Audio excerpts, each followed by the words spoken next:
Баршаңызға сәлем, менің есімім Рымбек Қабиден. Егерде өмірімді 10 жыл кейін шегеретіндей мүмкіндік болса, мен университеттің жанындағы үйінде емес, студенттік жатақханада тұратын едім. Өйткені нағыз студенттік өмірді тек қана осы жатақханадағы өмірде сезінуге болады. Бүгінгі репортажым серпіндіктердің жатақханадағы өмірі жайлы болмақ. Мен бұл репортажды барынша қызықты етуге тырыстым. Олай болса, бізбен бірге болыңыздар.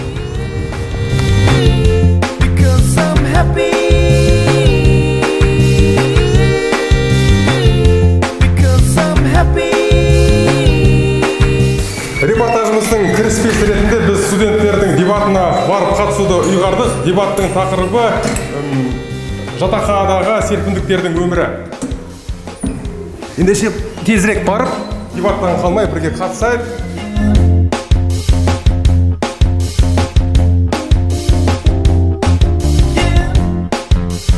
Достар, студенттер дебатқа жиналып болғанша, біз осы университеттегі серпіндіктердің көшбасшысы Асылхан деген жігітпен аздеген мағлұмат алысып, ақпарат біліп алайық. Асылхан, қуаныштымын сенімен танысқаныма. Қай курста оқисың? Мен қазір 3-ші курста тарих мамандығында оқимын осы университетте. Енді осында қанша серпіндік бар? Жалпы қала көлемінде 1000-жарымнан астам серпіндіктер бар. Соның 700 студенті осы Павлодар мемлекеттік педагогикалық университетінде оқиды. Олар 1-ші және 4-ші курс аралығында оқиды. Осы университетімізде уже 5-ші легі келді серпіндіктердің. Олардың саны ең азы, яғни қазіргі таңда 3-ші курстарменен мұнда ең көбі 1-ші курстар болып тұр. Себебі 1-ші курстардың легі 200-ге дейін жетті, ал бізде 125 болған. Жалпы саны қазір 700-дей.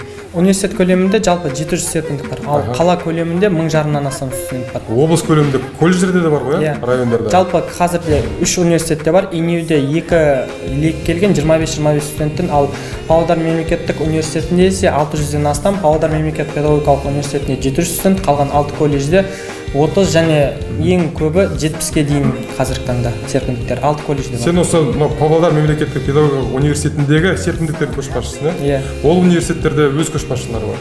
Өз көшбасшылар болған болатын. Қазірде жұмыс жасап жатқан жүйелі түрде осы біздің университет қалған Павлодар көлемінде. Қаншасы осы Павлодарда қаламыз, Павлодар облысында қаламыз деп ойлап жатыр? Және де солардың қанша пайыздық үлесі қайтадан артқа өз еліне қайтамыз деп ойлап жатыр? Негізінен серпіндік студенттерді 1000-жарым студентті, яғни пайызға шаққан кезде 80%-ға жуығы қалғысы келіп тұр осында. Мінекей достар, көптен күткен дебат басылайын деп тұр. Мына жерде серпіндіктердің көпшілігі оңтүстіктен болғаннан кейін бір шілей қатты пікірсайыс болайын деп тұр. Менің жеке өтінішім бойынша бүгінгі дебаттың тақырыбы жатақханадағы өмір қызықты ма, қызықсыз ба деген тақырыпта өтеді. Бір топтың аты қандай? Атау бола ма? Үкімет, иә? Мен сол жағында отырған үкімет деген команда, оң жағында оппозиция. Бастаймыз ғой, дайынсыздар ма? Қандай адамды болсын, яғни ол жатақханада тұрғаннан кейін неше түрлі қызықты сәттерді, қиыншылық сәттерді басынан кешіретін болғаннан кейін жатақхананың, яғни өмірде алатын сабақтары мол. Яғни бір күн сен қиыншылық көрсең, бір күні аш қалып кетсең деген нәрселер бар екендігін айтқымыз келеді. Және де сол арқылы олардың алдағы өмірінде жақсы бір сабақ болатындай нәрселердің, яғни барға қанағат ететіндігін және де жоққа сабыр ететін, яғни адамды мысалы моральдық және де психологиялық тұрғыдан өте жақсы дағдыландырады. Таныстарыңның арасындағы орта, яғни таныстарыңмен бірге туған күн тойлау, яғни достарың арасында тойлау, немесе басқа да бір қызықшылықтар, мысалы сессия кезіндегі бір-біріңе көмектесу, яғни немесе туған күн кезіндегі бірге, яғни 12-ден кейін барып, улап-шулап барып, шарлар жарып, соның туған күнмен, яғни қызықшылығымен бөлісу, оның барлығы өте қызық, яғни оның барлығы біздегі алдағы уақытта, яғни біздің кең адам болатындығымыз, яғни өмірден алған сабақтары көп, яғни қызықшылықтары көп, ортада өскен адамдардың, яғни жаман болмайтындығын білесіздер. Сол арқылы ода көптеген мүмкіндіктер болатынын айтқым келеді. Әртүрлі жерлерге жібереді, мысалы жиналыстарға өзің барғың келмейтін жерлерге де жібереді. Яғни біз бүгін мысалы Нұр Отанға бардық, басқа қылдық дегенде, және де ол жерде қаламасаң да отырасың да, сен егер де барып отырмасаң, түнде сен светіңді өшіріп тастайды. Даже Wi-Fi-іңді өшіріп тастайды. Сонымен ол саған комфортно болмайды. И осындай бізді үнемі андай жан-жаққа жібереді дейді, жаңағы тегін нелерге, жаңағы концерттерге жібереді. Рахат емес па, ақша қалтаңнан ақша кеткенше осы тегін концерттерге барып, тегін әртістерді көріп, мысалы мен өзім мойындаймын, осы жаққа келіп жаңағы көптеген әртістерді осы жақтан көрдім деген сияқты, тегін көрдім, жаңағы тегін футболға барасың деген сияқты, рухани дамисың өзің, және осы танысың көп болады. Осымен дебатымызды қорытындыладық. Үкімет және оппозиция командалары бір-бірімен пікір алмасып, өздерінің қарсы уәждерін айтып, жатақханадағы өмірдің біз білмейтін тұстарын бізге білдірді. Енді осы дебатымыздың жалғасы ретінде осы серпіндіктермен, мен айналамда отырған серпіндіктермен бірге малдас құрып, сұхбатты жалғастырайық. Мен осы университетті тәмамдаған серпіндіктерге және де осы университеттің табалдырығын аттап басатын болашақ серпіндіктерге қызықты болады деген сеніммен өзімнің сұрақтарымды әзірлей келдім. Мен соларды қазір айтып отырамын.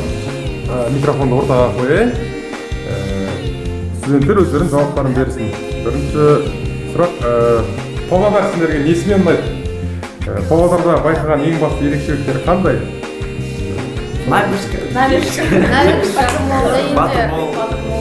Яғни Павлодарда негізінен қарап отырсаңыздар, бізде қарағанда бұл жақта тәртіпті және де адамдар кетіп жатқанда бүйтіп аларып қарау деген сияқты ондай нәрселер болмағаны маған осы Павлодар қаласының бір жағымды тұсы болып келді. Яғни сен өзіңді ашық ұстай аласың да, емін-еркін ұстай аласың осы қалада. Именно осы общага туралы қандай аңыз немесе өсектерді білесіңдер?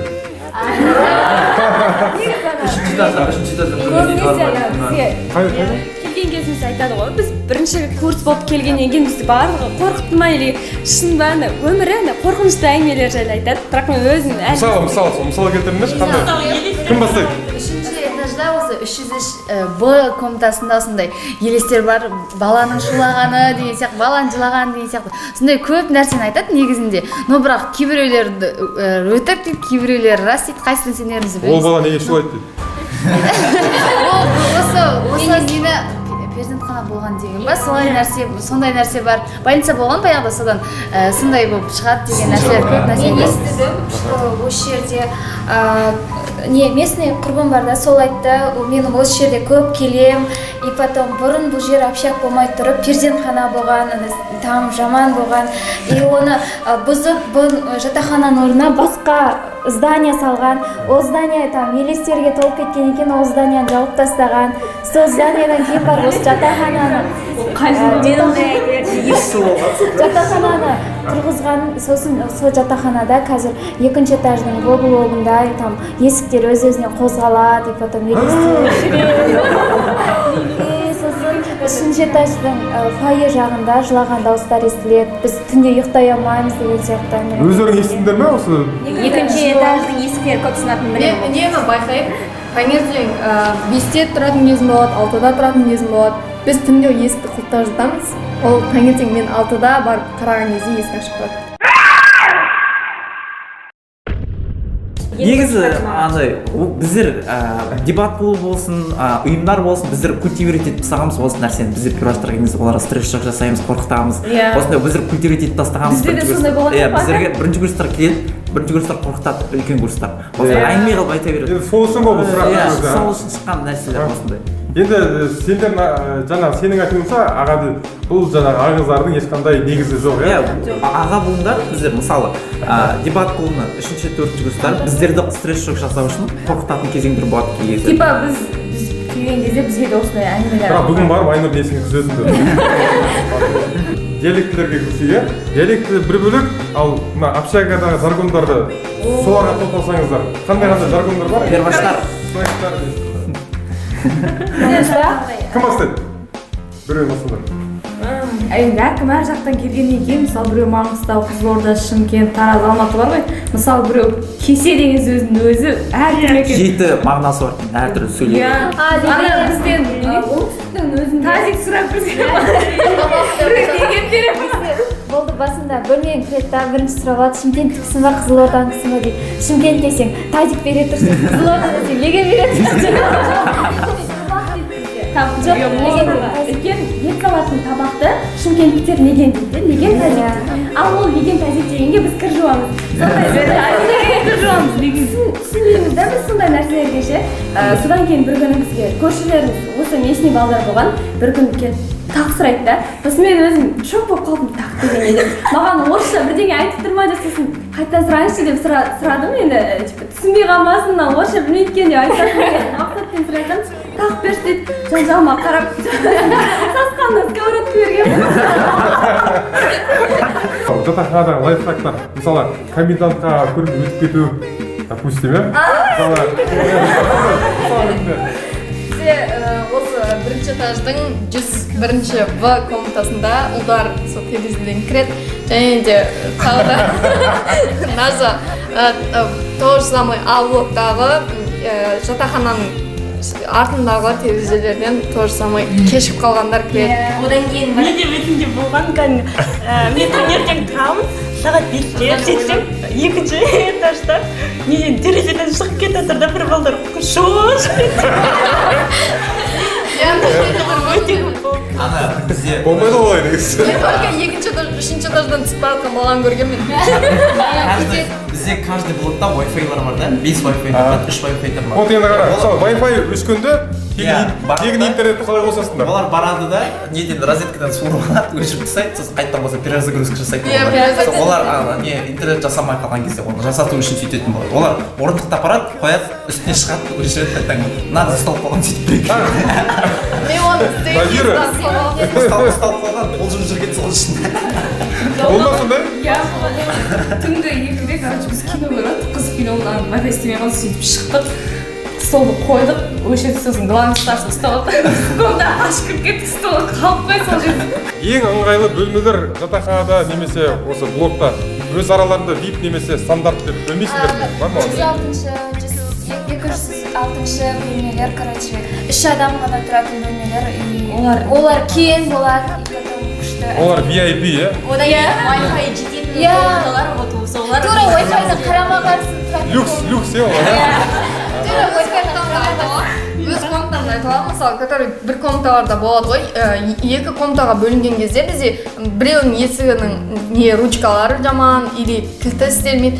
Бізде екі неде істейді, и жанымызда Wi-Fi орналасқан, барлық жағынан жанымызда, барлығы жеткілікті. Шағын сұхбатымызды осылайша аяқтайық. Ары қарай біз қазір жергілікті өнерпаздардың өнерін тамашалауға барамыз, иә?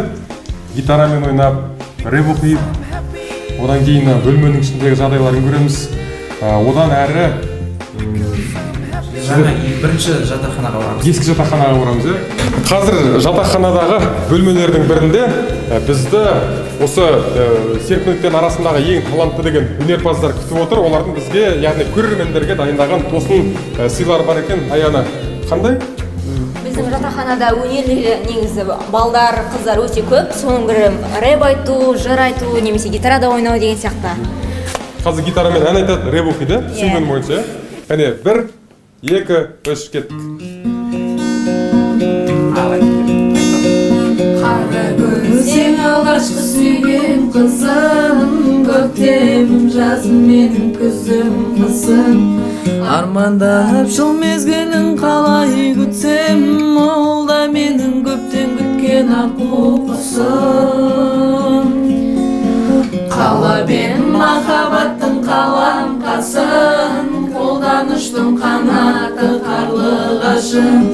Аймалап аялаған күндерімді, қалайша сен есімнен шығарсың. Алтыным менің, ете бардың амалым жоқ қалап едім. Жүрегім кеудеме сыймайды, сол менің жүрегімді қинайды. Алтыным менің, ете бардың амалым жоқ қалап едім. Шамал жайлап тапқыш.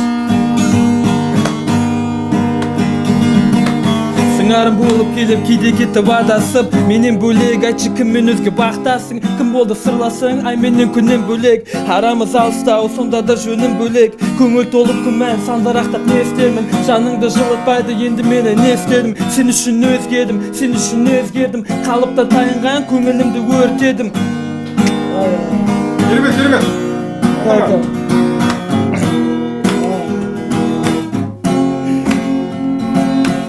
айттым бір шама нәрсе егерде тыңдап үлгерсең осы мен қоятын болармын қазақ рэп нүктесін себебі мені қорқытады олар айтып жазады туралы әркім істейді сүйгенін осы оған жауапты болады өз өзімді алдадым барлығы жақсы деп ештеңе таба алмадым қатты қажетті іздеп сондықтан есімім қараңғы қолымды жалғыз жалау мені құлатты қолымнан келмейді деген әңгіме мүмкін менде жоқ сен сына біз деген ұйқас адамдар күледі үйле мына затты тасташ ішім айтады қашпа ертең оларға күлесің қиындықтың шешімі бар азат сен бәрін жеңесің сен мақтайтын сары жігіт өзгеріп барады білсең кәдімнің мағынасы сәттілік егерді білсең көп сөйлесең шыдай алмайсың орынымда болсаң кім сені жеңілмен деп жылытады егер тоңсаң ертең болды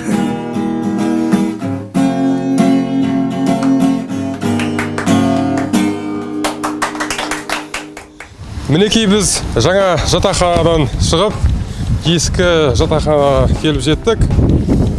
Мен қасымда Надира есімді қарындасымыз осы жаңа мен ескі общагалардың айырмашылығы жайында айтып береді. Надира, сен неліктен осы ескіде тұрасың? Негізі мен бірінші курста новый общагада тұрдым.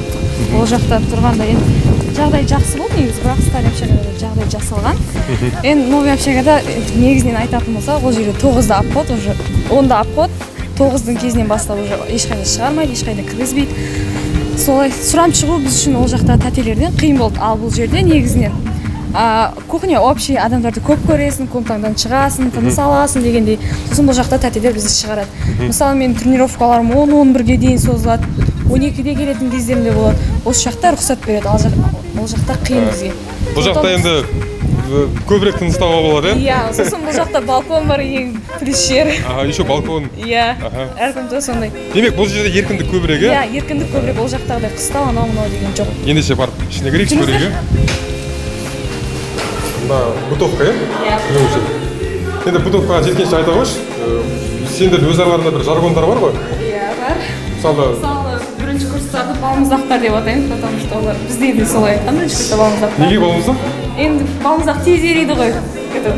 Шыққан кезде, халаттен шыққан кезде күнде еріп кетеді. А бірінші курстарда солай олар мықты болып келеді, қолықтан сразу еріп кетеді солай. А уже екінші курсқа келгенде уже біліп бастайсың кімде қай жерде не бар деген сияқты. Оларды второштар дейді. Үшінші курстар уже не в тему, олар ұйықтап жатады.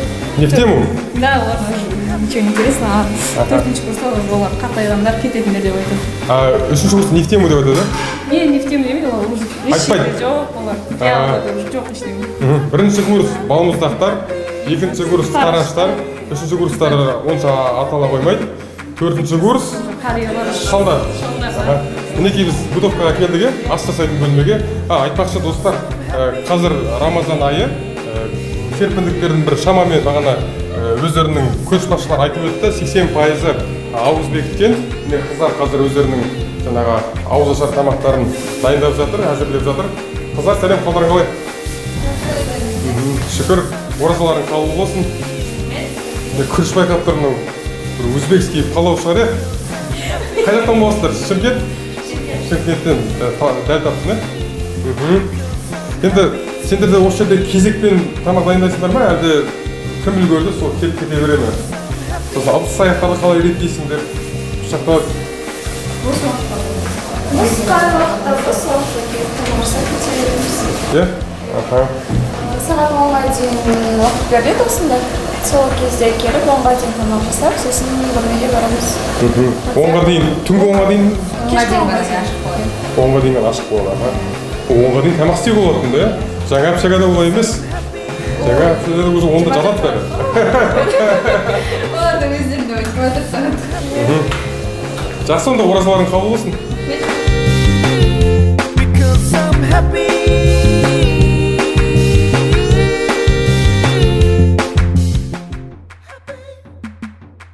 Мінекей репортажымыз соңына қарай таяп қалды. Қазір түнгі сағат 10-ның уағы осы уақытта күн сайын тұрақты түрде обход жасалып, тізім бойынша студенттер жатақханада бар ма жоқ па екенін тексеріліп жатады. Сәлем, сен есімі Айжан ғой? Айжан есімді қыз осы жерде староста, яғни тізім бойынша студенттердің бар жоғын тексереді. Қазір студенттер барлығы орында ма, жатақханада ма? Өлеттіп қыдырып кеткендер жоқ па? Жоқ онда, иә. Ал егер де шынымен де студенттер болмаса, егер жатақханаға келмей қойса, егер кеш келсе, оларға қандай жазалар күтеді? Әртүрлі жазалар бар. Ол қыздарға еден жуу, щеткамен жуу, және де оларға қоқыс лақтыру деген секілді әртүрлі жазалардың түрлері бар. Соларды қолданамыз. Ең қатаң жаза қандай? Ең ауыры. Барлық қабаттардан қоқыс шығару. Енді сіз старостасыз ғой, сізге бір жеңілдіктер бар шығар? Осы жеңілдіктер жоқ. Ешқандай жеңілдік жоқ. Шынымен. Осы ережелерден бөлек сіздерге бір рұқсат етілетін ешқандай бос уақыттар жоқ.